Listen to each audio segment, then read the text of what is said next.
in the Australian studies we've done, 65% of us from ages 18 to 65 plus still report this need to conform to being this good girl who tries to perform perfectly, to please others, to protect everybody. What we also saw in the research was just the incredible cost that this is having for women, from exhaustion and resentment and feeling a sense of loss of who am I, because I've twisted myself into who everybody else expects me to be. If you resonate with any of those ideas, then this research and these practices could be useful for you.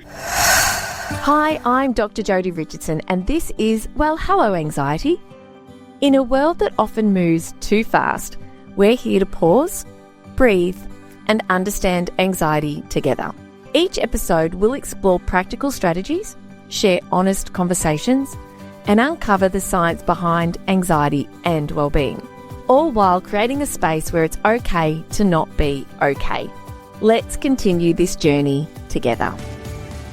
Dr. Michelle McQuaid, a very warm welcome to you joining me here on Well, Hello Anxiety podcast today. It's such a pleasure and privilege to be with you all, Jodi. Oh, thank you. It's so lovely. We've been chatting off air, haven't we? I think we could have recorded from the beginning because we've got so much in common. And I'm really actually very moved by the fact that on your About page, because you've got a really rich history as a professional, and I want to come to that in a moment. But you bravely, and I say bravely, assuming it took some courage to do so, to share your unofficial story along with your official story about your professional career and the journey that life has taken you on. And it's quite an incredible professional journey that you have shaped. And I'll share a few of the highlights from your bio. You're an award-winning researcher. You're an honorary fellow at Melbourne University's Centre for Wellbeing Science, author of 6, no less, best-selling books, numerous contributions to the scientific literature. You are a podcast host, and your work has featured in media outlets here in Australia and around the world. But I would love for you to share with us, please, what's the unofficial story of Michelle?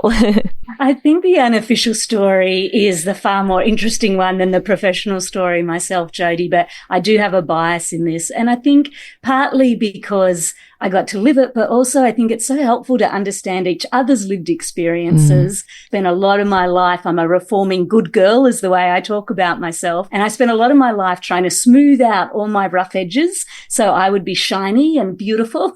And I was at a conference once with a wonderful American speaker called Nadia Boltz-Weber, and she was really challenging us about trying to be the best versions of ourselves, because if we do that, if we're all polished and shiny, there are no rough edges for anybody else to hang on to for us. And so that definitely gave me more of the courage to go, well, yeah, the lived experience, all the bumps and the lumps and the falls and the heartache and the celebrations and the triumphs in the journey are probably far more important than the professional polish, particularly when we're talking about things like navigating anxiety and caring for our well-being, and knowing that we're not always just improving well-being and it's always going up, but what is normal and healthy for all of us is that it's ebbing and flowing. So I had a pretty rough start into this world. I was born to 2 very young parents, an unplanned pregnancy that resulted in a forced marriage, which early 1970s, that was how things were done. Yeah. My dad, bless him, was just back from the Vietnam War,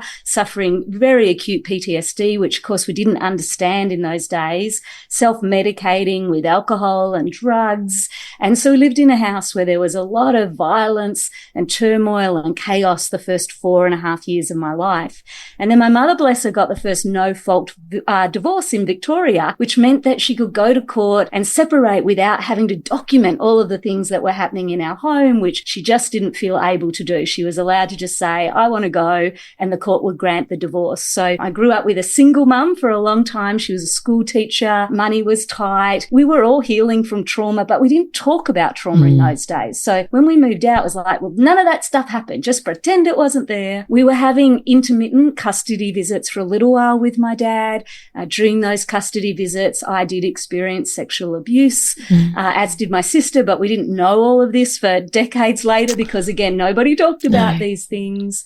And so I grew up, I came into life as a teenager, pretty raw and hurt and anxious and hyper vigilant and trying to control my world in ways that just felt uncontrollable. school. And when I was 16, as you can only do at 16, I made the very wise decision to say I didn't trust any of the adults around me anymore to make decisions for my life, so I'd be better off alone. And so I left home when I was 16. I had a job at Kmart. That was how I paid my bills while I still tried to finish school. So it was a pretty wild ride into the early stages of life. I have a family that has a lot of mental health challenges along that way. We've had suicide and bipolar disorder. My boys were later diagnosed. I have two boys diagnosed with autism.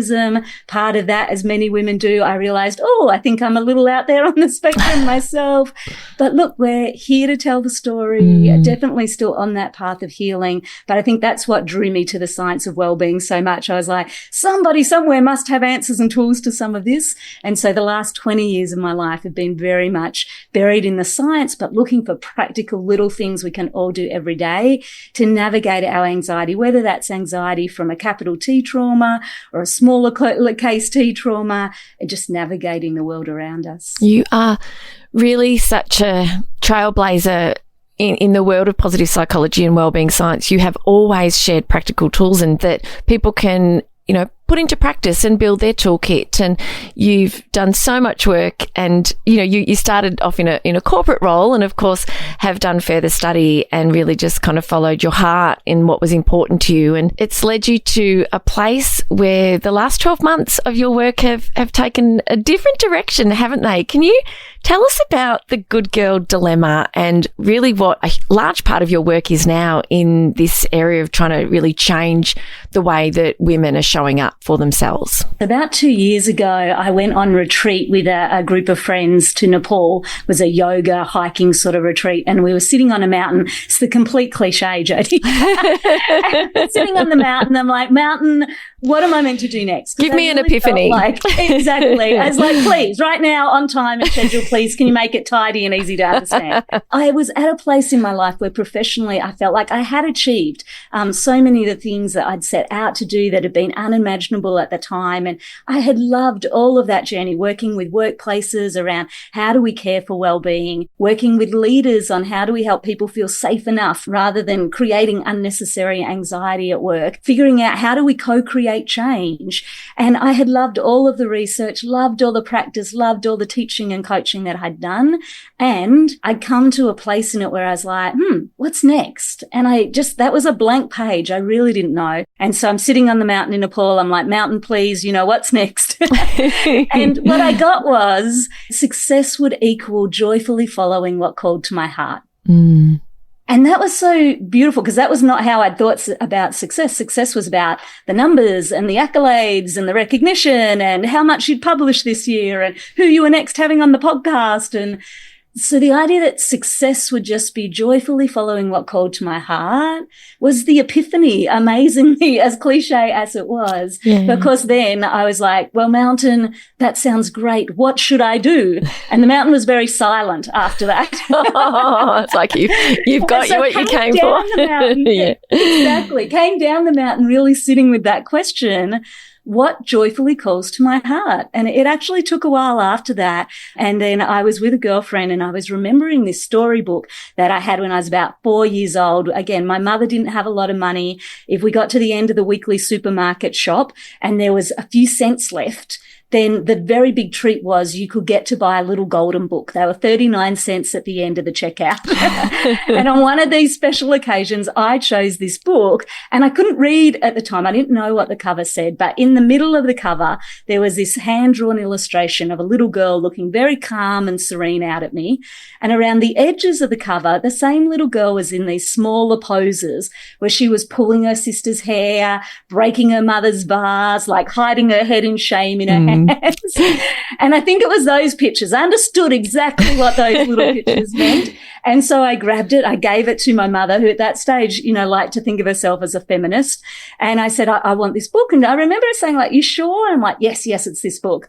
Anyway, the book was called Good Little, Bad Little Girl. And I made my mother read this over and over again. I think, Jodi, it was my first self-help book. And the book was full of all the ways she was a good girl. She was quiet. She was tidy. She never interrupted anybody. She didn't eat too much. And then all the ways that she was bad, which of course were the opposite to many of those things. And the kicker was at the end, there was this big surprise that the good little girl and the bad little girl were the same little girl. Right. But what she found was if she made the good little girl grow taller and taller and the bad little girl smaller and smaller, then she would be happy and loved. Wow. And so I think, this was, late 1970s. While we still see similar themes today, they might be a little more subtle in them. What we find in our research, because I was like, well, is this just me? Was it just me that this influenced? So I came down from the mountain. I was like, there's something in this. I'd like to rewrite this book, but was this just a Michelle thing? And so being the researcher, we went out and we did research groups with women all over the world. And what we found was that for so many of us, in fact, in the Australian studies we've done, 65% of us from ages 18 to 65 plus still report this need to conform to being this good girl who tries to perform perfectly, to please others, to protect everybody.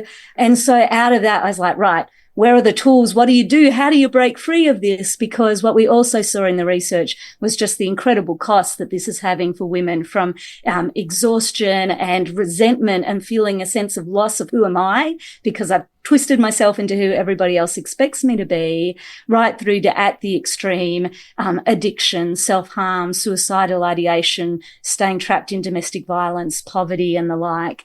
I will just add a caveat to this, that I'm using the word girl and woman here in an overly simplified way. And so we're always cautious with our work to say these words don't do justice to the fabulous complexity of who we each are. And so as we're doing this research and looking at tools, number one, we're always acknowledging that if you resonate with any of those ideas, then this research and these practices could be useful for you. And secondly, that while women and girls grow up with a certain set of societal expectation, boys and men do too. And so while women have often been conditioned to be good girls, guys get conditioned to be tough guys. And so the expectations for men and women here might start in different places, but what we're finding over and over through our research and other people is that really what we want is just the permission to be human in all our beautiful imperfection, and to know that we will be loved for that. And so how do we thrive and support each other through that, rather than adding more anxiety onto the pile of what it is to navigate life? Well, the mountain served you well, and it was a retreat that worth the climb. Yeah, absolutely worth the climb. And it's that time and that space, isn't it? And that this has come to you, and that it's resonated so greatly with the women that you have spoken to. It gets me thinking, because I relate to that too, of course, and I've taken the survey that's on your website, and I completed your research questionnaire as well. I just got thinking, gosh, to have this kind of top of mind and an opportunity to kind of reflect on what we do and how this kind of good girl persona kind of shows up. I wonder if you could share some examples from the research, or just kind of give us a bit of an idea about how these beliefs are kind of showing up in everyday life for women, because I'm already relating to some of the things that you have been talking about, and I know a lot of listeners will be too, but I'm sure there's more to it. So yeah, what are some of those examples? Yeah, there's really three ways we found in the research that these good girl expectations show up practically in our lives. The first is that need to perform perfectly. Right. So, we want to look the right way, sound the right way, feel the right way, do things the right way, whether that's our parenting, whether it's the way we keep our homes, whether it's the way we do our jobs. Like, it really just ripples into every part of our life. And what the women in the studies told us is that for 77% of them, they spend a lot of time trying to be flawless in every domain of their life, and often to avoid criticism.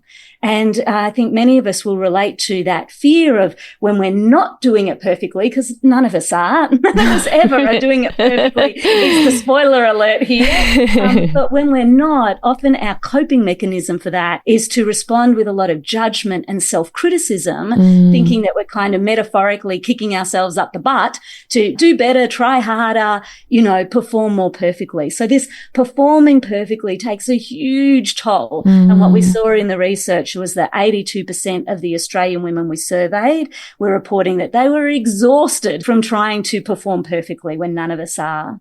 The second way it shows up is in pleasing everyone, right? We feel like we've got to keep everybody happy all of the time. And what we saw was that 78% of the Australian women we surveyed said, you know what? Yep, I prioritize in pleasing others in the hope that I will avoid rejection. Right. And what's really interesting is on the other side of that, though, what happens is that we end up over time feeling more and more resentful of all those people that we're saying yes to and feeling unable to unapologetically set some self-care boundaries where we need them because we're worried that people are going to say we're selfish and that we're not doing enough for everybody else. And then the third and final way it shows up for us is in the need to feel like we have to silence ourselves in order to protect other people so that we won't be abandoned.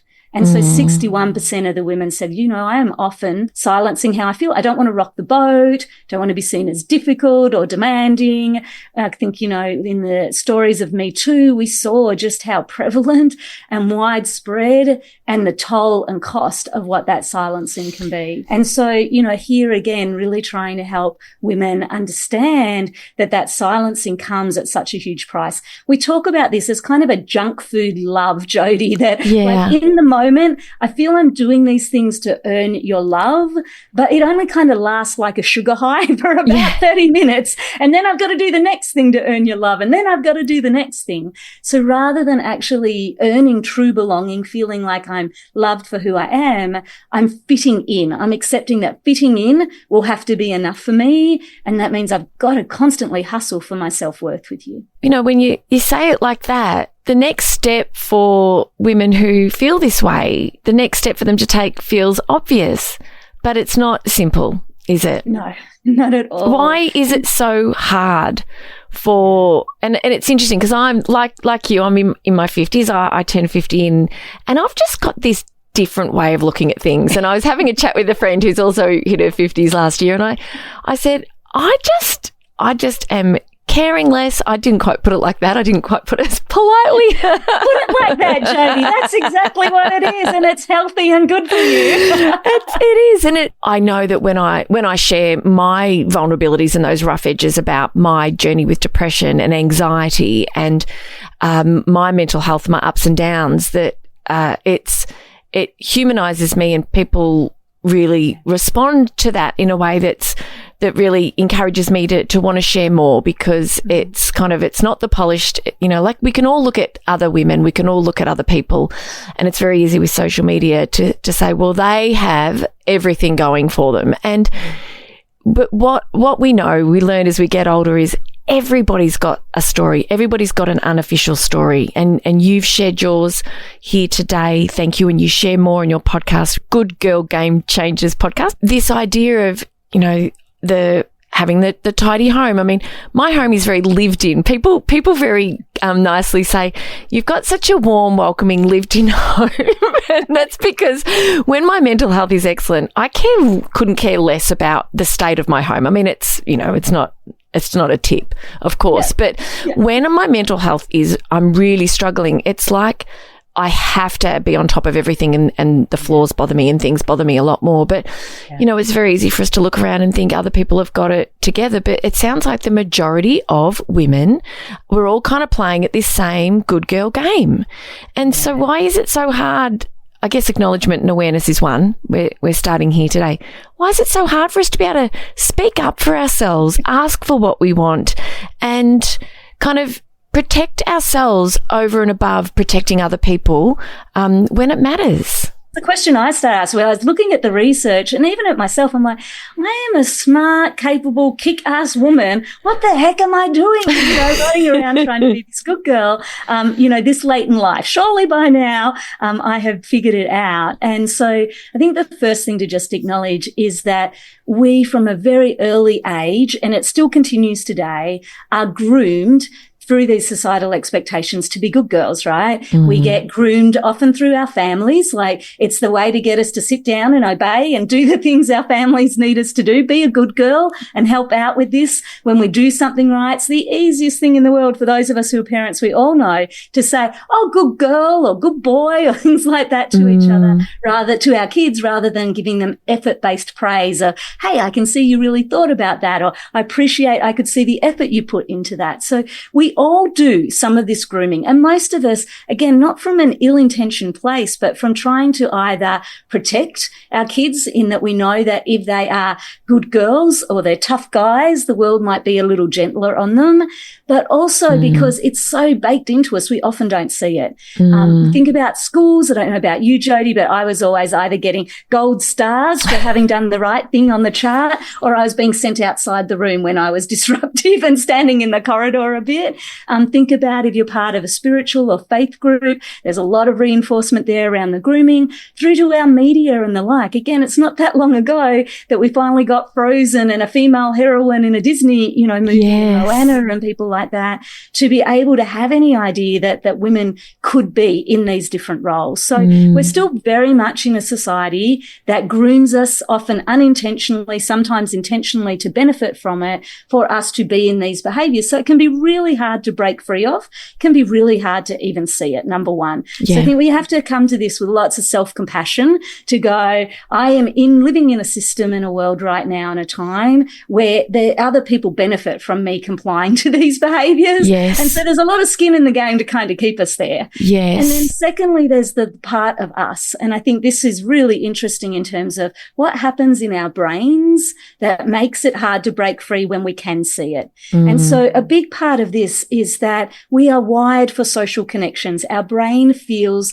social pain in the same way that we feel physical pain. Like, it lights up the same centers when we're scanning people's brains. And so that feeling of social disconnected, of not being liked, of not being approved of not fitting in, it is physically painful for us. And so the thing is that when we start to say, well, no, I'm not going to be perfect. I'm going to have a messy house when you come over, Jodi. And no, I'm going to set that boundary. Even though you're asking me to help you, I'm going to say no, it'll be a whole sentence, and I'm going to go and have a walk on the beach instead.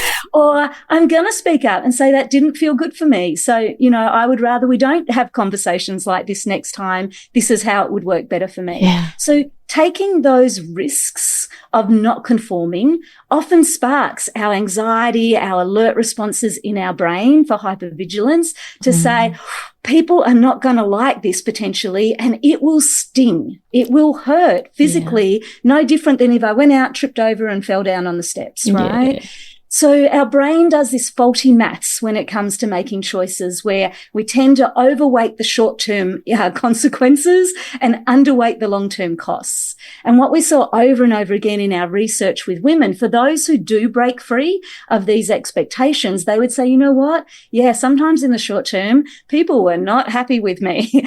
People did say I was selfish or difficult or demanding, and that didn't always feel great. But if I could just breathe past that moment, if I could just hold my ground, long term, what I gained is I have better ongoing levels of well-being and mental health. I have a better sense of who I am and aligned in my integrity, and I have better relationships where I'm not feeling resentful towards other people because I feel like I'm being taken advantage of or having to squeeze myself into shapes that is not who I want to be.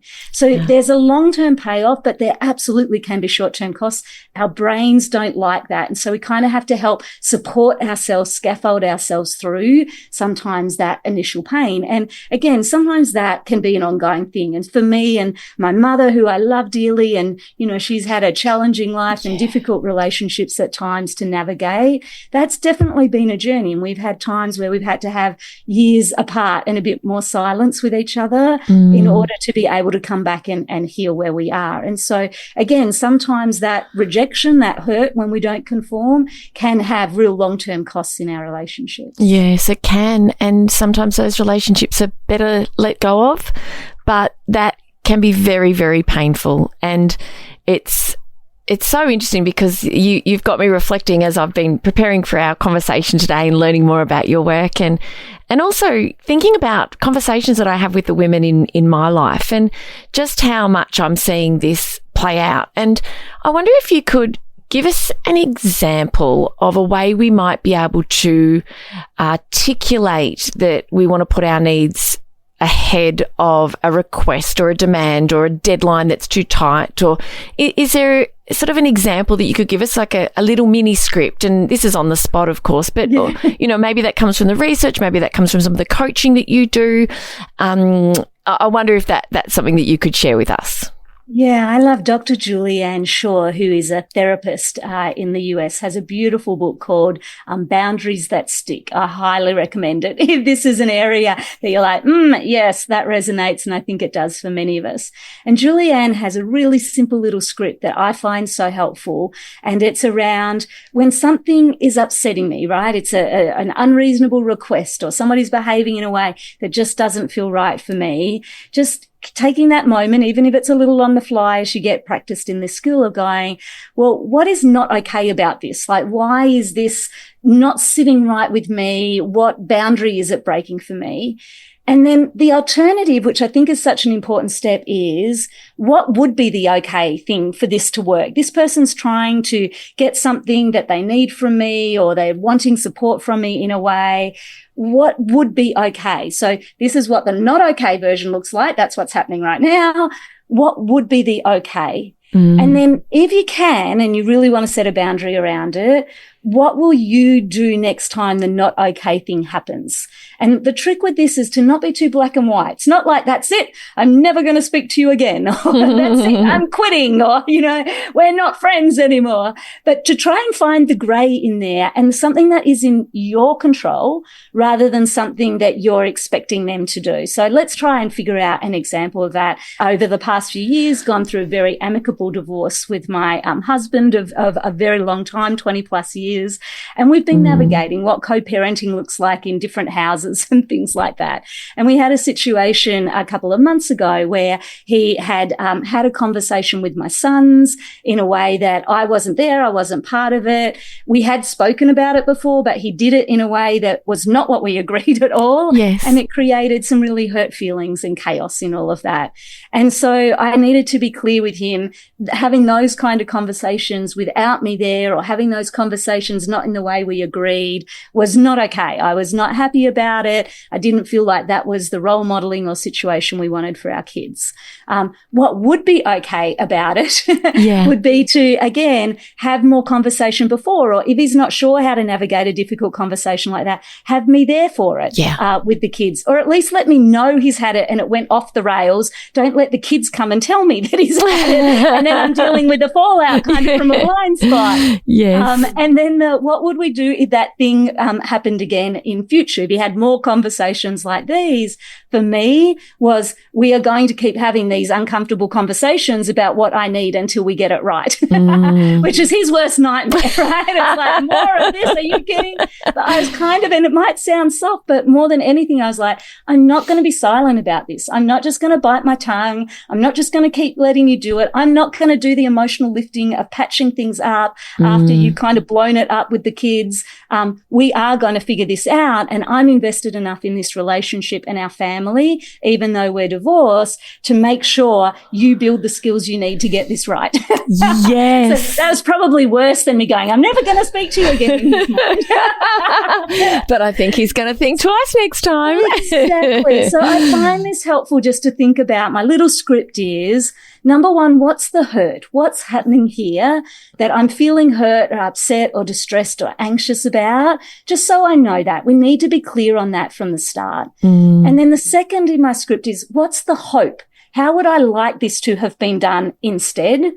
And then the third step, if I need that, is, and what am I going to do? What am I putting in place around my behavior, my beliefs, my feelings to respond to this in future? And sometimes I'll tell the person that third part. Other times it's more for me to be clear, you know what? if this continues, this is how I'm going to honour and advocate and show up for myself, and not just let somebody keep walking over and over the top of me in this situation. Now, because this can vary, right? You were talking about, well, what if it's a boss that keeps coming and giving us a deadline at the last minute? I, again, in the past have definitely done this, but I appreciate it's not always available to us depending on our circumstances, to say, hey, it's absolutely always okay to ask me to jump in and give you a hand where you most need it at work. It's not okay to give this to me 5 minutes before I'm due to walk out the door and pick up my kids, because I can't actually, I either now am not there for my kids and I've got to rejuggle a ton of stuff, or I have to say no to you. And that's, I don't want to be saying no to you. I want to be saying, yes, how can I help as much as I can? And then if it happens again, I'm going to just have to say no, because my kids are my first priority. Yeah. I'm super happy to talk about other ways we can organise workload or things like that, but I can't just keep dumping everything at the last minute because something suddenly came up. So how do we figure that out? What I love about Jules's work on boundaries is she talks about boundaries are there to connect us, not protect us from each other. And I think many of us think about a boundary as a protection thing. I've got to put my boundary in place so that you don't keep taking advantage of me or hurting me in some way. But Jules talks about, if you care enough to set a boundary with someone, then that relationship means something to you. You're actually trying to find a way to make it work, not to break the relationship, because otherwise you just break it and be done. Yes. And so then if we think about a boundary as a bridge of connection, I'm setting it, trying to communicate to this person, you matter to me. This relationship matters to me. I'm trying to find ways to make it work for both of us. It's not currently doing that right now. And rather than biting my tongue and just putting up with that, I care enough about it to talk with you so we can hopefully figure something out. And arrive at a mutually beneficial decision. So it ultimately is a win-win. And don't we appreciate it when we are treated that way? I think about it from the other point of view. Sometimes without realizing it, we might put someone under pressure and not realize what they've got going on and not understand kind of the timeline that they're working on. And yet if they were to come back to us with a considered kind of approach to say, hey, I really want to be able to kind of do this, but it's not going to work this way. How can we make it work another way or on another day or at a different time? Then we don't feel kind of like we're getting a telling off. We don't feel like we're being rejected. If you're in a position of authority, so to speak, if you're the boss and you've got a staff member who is kind of having this conversation with you, it kind of preserves your ego a little bit. It's just about how can we work together. And I really do appreciate the examples that you've given and the script, and it's practice, isn't it? You've really... I think it gets intertwined for women between that silencing ourselves and wanting to please everybody else and trying to do it perfectly. And so we kind of get squeezed in the middle of it and we just put up with it until we're exhausted and resentful and feeling like we're breaking down, which you were talking earlier about the age and stage kind of this. We definitely see still for young women today in our studies, 18 to 24 is where these things are most pronounced. But the age group kind of 24 to 35, often when we're starting families and climbing career ladders and figuring ourselves out, is where it gets most pronounced for the exhaustion and the kickback. But then once we start getting to 45, 55, 65, we do stop caring so much, Jodi. I think partly estrogen and perimenopause and menopause. I know for me, I stopped caring a whole lot once that estrogen was left in my system. And the research would support it. Yes. But actually, the women that are best at this are 65 years plus. And I think in part because by then we've lived enough of life, we've seen enough of relationships, we've given enough to everybody else to know that if we are not also standing in our integrity, honouring who we are, being honest about that with other people, we never really get that chance to belong in our relationships with others. We're always just settling for fitting in. And that's a hard way to live a life long term. It is. You've taken me back to an episode of Oprah because you will have grown up. I spent a lot of time watching Oprah, Bold and the Beautiful, I'm embarrassed to say, but I loved it. Yeah, I hear it. And I remember when Oprah turned 40, and I don't know how old she is now. I don't know what the age gap is between Oprah and me, but I just remember her saying how much more empowered she felt. And I personally, from my point of view, as you have, and I just want to really acknowledge and thank you for sharing your journey with us obviously we're just taking a snapshot of what your life has been like as growing up. And I really want to acknowledge and thank you for sharing that unofficial story with us. And it's getting older, I always say, is such a gift, and I'm so grateful. There's a lot to look forward to for those of you who aren't there yet. I would say it only gets better the further you go. What was interesting in the research with the women, Jodi, is there were 3 skills we found that particularly for older women were helping them care less in the best possible way, right? Yeah. A lot of this we found that the 2 questions that can make a big difference for women is starting to think about, before I say yes to things or take something on whose terms and for whose benefit am I doing this? And interestingly, the answer to that for most of us is rarely ever always just my terms, my benefit, nobody else. Because we are social creatures, it's looking for the win-win, yeah? Might be some of my terms and some of yours, and it's for some of my benefit and it's for some of yours, because this is how we maintain equal, healthy, mutual relationships. What it can't be is always at my cost, because that's where it becomes unsustainable. And so the women were telling us there were 3 skills they really prioritized building, which the good news is available to us even when we're in our 20s if we wanted to start younger. But the first is the showing self-compassion. So instead of beating ourselves up and kind of ratcheting up our anxiety levels when we're not doing it perfectly, remembering that we are all perfectly imperfect, and the point of this human adventure is to just learn and grow as best we can as we go. The second is secure attachment. And traditionally we've looked at secure attachment. How did you go with your parents? How are you going with your romantic partner? But the newest research in secure attachment is looking at how are you securely attached to yourself? Do you understand how your nervous system moves between protection circuits when you're feeling unsafe and connection circuits when you feel safe? And can you help restore that sense of connection when you're out in your protection circuit and it's not serving you well? And so this is, will I show up for myself? Will I advocate for myself? Will I ask for the help that I need? Or am I busy just believing that everybody will abandon me if I dare to do those things? And then the third skill is self-leadership. And this is the research and tools coming out of internal family systems that have become quite popular the last few years and more mainstream. But it's knowing that we all have this, they call it self with a capital S, this wiser, kinder, compassionate, creative, curious, clear, connected part of ourselves that we can tap into. And how when we're in anxiety, when we're in fear, when we're in overwhelm, do we just slow things down to be able to find that wiser kind of part of ourselves so that then we can operate from that place and go, hey, it's okay. I'm a bit older now. I'm a bit wiser. I've got a bit more resource. Let's kind of grow up together here and get and do this in a different way than what we've done in the past. So I think these 3 skills become hugely accessible and valuable to all of us, regardless of age, if we are wanting to break free of these good girl beliefs. I was always the good girl. When you said about school, it was like there was no way I was ever kicked out of anything. I was just so good.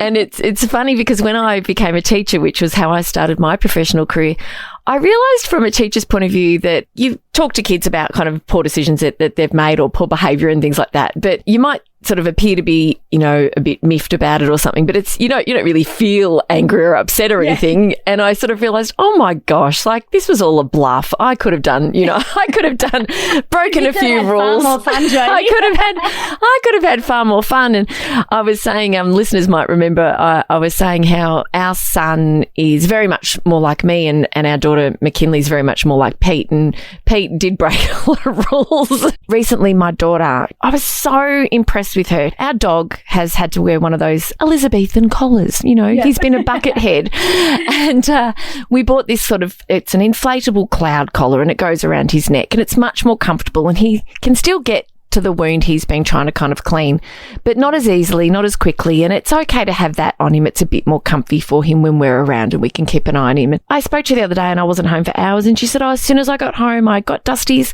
cloud collar and I took the other collar off and it was such initiative. Yeah. And I just said, I love that you thought to do that for him. I could have just as easily said, hey, good girl, that's awesome that you did that. It's so easy to roll off the tongue. So a few tips for us as parents, boys or girls, what are a couple of things that we can kind of watch out for with the way that we communicate with them and kind of like reward them for their efforts, choices, behaviours and things? Yeah, well, a couple of things here we can play with as parents. The first is the researcher Dr. Carol Dweck around growth mindsets. And what she found is that those of us who believe that, I come into the world with a certain amount of intelligence and ability, but with effort and practice, I can always improve, do better in every domain of life over time. And that the way we cultivate those mindsets in kids is to praise them for their effort and what they're putting in, rather than giving them personality praise, like, you're such a good girl, you're so clever, you're so smart, you're so funny, you're so pretty.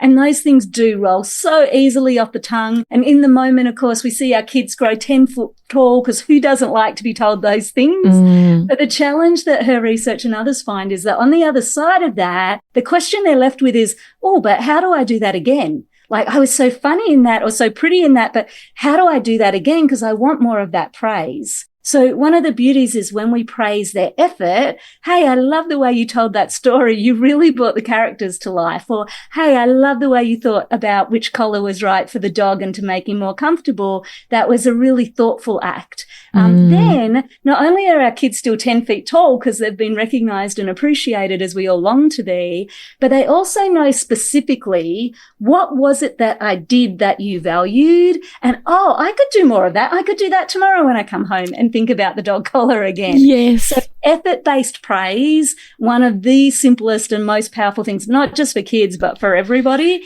And it isn't generally the way that we talk to each other. And then the other one I'm always encouraging is just helping our kids understand that we do live in a world of systems. They're in a schooling system, or my son wasn't well recently, so we were in the healthcare system, or, so we are surrounded by these systems that are designed to try to look after all of us and help us get through life, but often are a bit of a one size doesn't quite fit anybody kind of system. And they can end up with all sorts of weird rules, like don't leave the school grounds, which some days could have really good reasons to be there and other days not so much. Yeah. So I try to really encourage our kids to, one, see the systems that they're a part of, know that they are just a system. It's not an always has to be this way thing, and that they are as much a part of the system as the system is of them. And then to start asking, on whose terms, for whose benefit, am I doing what this system requires of me? It's always on the system's terms and it's at your cost.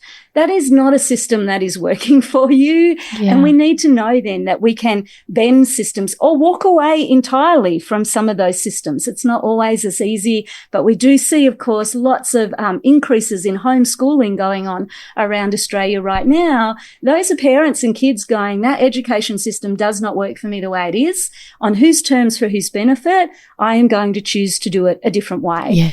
My other advice for my kids is if you can't get out of the system and you can't bend it, try to be in it for as little time as possible and then move yourself on, because there again is just unfortunately so much evidence that sometimes these systems can do so much harm to us when they're not able to be flexible or think about who else's terms and who else's benefits matter here. Really insightful, and it's something I'm going to talk to the kids about as soon as I see them this afternoon, because even just for me as an adult, I think about all the systems that we're in as a family, and sometimes you're in them and then you're out of them, and sometimes you're in them for a very long time. I chatted with a mum at a singing lesson. My daughter has a singing lesson each week, and her daughter was having her first singing lesson, and her daughter is being schooled at home, and the mum was talking about being a part of the NDIS system and how long everything was taking and how much everything was costing, and just kind of the system. And I know there are people listening who will be nodding their heads going, yes, know it well, and would love to get out of it. But yes, so I think that having that awareness of where I am and on whose terms and for whose benefit, and just sort of stepping back a little bit and looking at what it is that's influencing our lives can be really helpful, and especially for our kids, because they've got more choice and more decision-making power than they might sometimes realise. Yeah. And I like that we can, give them this perspective and help them to see things a little bit differently. Yeah, I think it's really important. My eldest is 20 and his partner was unwell the last week or so, and she's been in hospital and, they were trying to figure out how to bring her home, and the hospital was keen to keep her. And he said, Mum, it's terrible for her mental health. Like she's, I need to get her home. home. She'll get better if she can come home and rest. And so he's 20, she's 19, like they're young, they're doing all the growing up is hard to do stage of adulting. And he said to me, don't worry, Mum. He said, I'm channeling everything you taught me about systems and I'm advocating for her with the doctors. And he got her out on Monday to go home. And I was so grateful and proud in that moment for him to go, thank goodness I taught you, because, they're young kids and they've got old, busy doctors, running around trying to do things. They can't necessarily see, perhaps the impact that it's having for her mental health. And so again, I just think this is really important that we encourage our kids to understand and to use the agency and choice that is available to them where it is in order to look after their mental health and their physical well-being wherever possible. Absolutely. That must have been a fist pump moment for you. I was like, oh, yes. I don't think he could have given me a bigger compliment. Yeah, that's so cool. That's so cool. And has real life implications for her and for him, of course, as her partner. Agency was the word that I was thinking of when you were sharing that story and thinking that we sometimes feel as though we don't have it, but we actually have so much more agency when we can see a system for what it is, think about for whose benefit and on whose terms, and also be willing to step forward and be more prepared to ask for what we need. I saw a post you put on LinkedIn just yesterday, and you opened the post by saying, this one is making my heart race with equal parts terror and joy. And I'd love you to share with us what you wrote about in that post and what you are super proud to have recently released into the world. Yeah, well, so I was joyfully following what called to my heart since I came down from the mountain and had those realizations. And that has been sharing this, doing this research and starting to get ready to share it with more women around the world. So Evie, my collaborator you mentioned earlier, and I have written 2 books. One is called The Perfectly Imperfect Little Girl. And I took that golden book, Jodi, and I rewrote it the way I wish I had had it as a child. But I did make it an adult version. It does have some swear words in it. So I love that it's this playful, subversive storybook that we are just fine as women, whether we are good girls or bad girls or perfect or imperfect as we come. Yes. But then again, being a researcher that loves the practical, as we've talked about earlier, we wrote a second book called The Perfectly Imperfect Women's Journal. Yeah. And in there, we've put some of the memoir of each of our stories, all the evidence-based tools, the summary of the research that we've done with women. So we are getting ready to launch them. By the time this podcast goes live, they'll be available. People can find them at thegoodgirlgamechangers.com or on Amazon, or hopefully go to your local bookstore, ask them. They'll be able to get it if they don't have it. Yes. But yeah, it's been definitely the joyfully following what called to my heart. And right at this moment, as you start to take it into the world with conversations like this, that slight bit of terror of there is a level of vulnerability and authenticity that I've never had in the same way in my work before. And partly because being research-based, often I get to talk about well-being and I get to hide behind the science and the facts. Yes. This, though, is a very personal journey, clearly, as we've been talking about today. And so this actually has required me to allow myself to be seen more for me outside of the statistics. And so that's definitely been a little terror, particularly as I think of some of my family members reading it. Oh, yes, of course. And kudos to you. It's being your whole self and bringing your whole self to your work in a way, like you say, that you haven't done before. And from what I've read of the work that you've been doing and will continue to do, that it is resonating with women in the most profound ways. And so that epiphany, thank you, Mountain, has put you on a track that's obviously really joyful in terms of your own personal journey and professional journey, but is having and will continue to have a big impact on so many. I'm already thinking of who I can buy the book and the journal for and gift it. I've already got a few names on my list. So, Michelle, it's just been an absolute joy speaking with you, and I feel excited for what's to come for you as you kind of continue down this newish path. I know you've been on this journey for a couple of years, but to be bringing this to the world now and really helping to kind of open conversations about this. I hope anyone listening that you might think of a few people in your life you might like to share this podcast with. And Michelle, could you please share with listeners where they can learn more? Yeah, so head over to thegoodgirlgamechangers.com. If you head there, you'll find the survey tool, Jodi, you were talking about earlier. You can do it for free and see how am I on these good girl beliefs.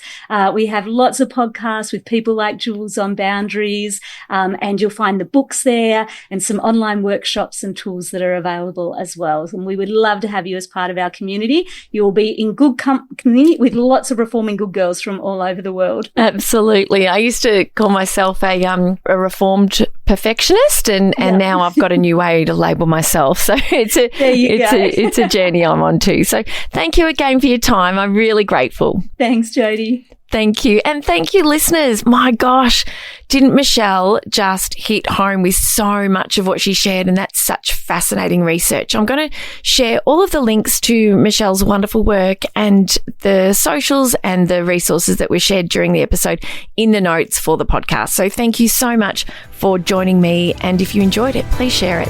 Thanks again. I'll be back again with you next week. Okay, bye. Thank you for sharing this time with me on Well, Hello, Anxiety. Remember, understanding anxiety is the first step to managing it. Until next time, be gentle with yourself. Take things one moment at a time. Focus on what you can control and know that you are not alone on this journey. If you found value in today's episode, please share it with someone who might need to hear it too. I'm Dr. Jodi Richardson, and I'll meet you right back here next week.